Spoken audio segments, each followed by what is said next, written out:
Happy Diwali friends. মোৰ channel যোৰহাটৰ ছোৱালীলৈ আপোনালোকক সকলোকে স্বাগতম জনাইছোঁ। আজি একো ৰেচিপি নিদিওঁ, আজি এটা ভ্লগ দিম। কেনেকুৱা হৈছে জনাবচোন। আজি মই দিৱালীত কি কৰিলোঁ আৰু লগতে চৰাইবাহী হনুমান মন্দিৰত দিৱালী কেনেকৈ পাতে আপোনালোকক অলপমান দেখাম। আশা কৰোঁ গোটেই ভিডিঅ'টো চাব।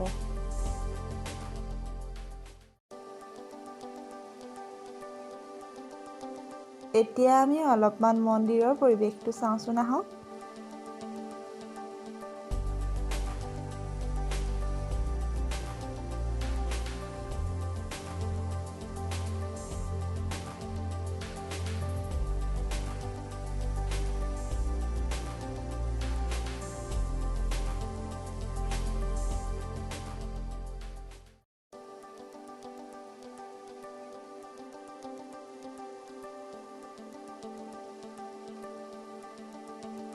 প্ৰতি বছৰে আমাৰ মন্দিৰত এনেদৰে দেৱালী পতা হয়।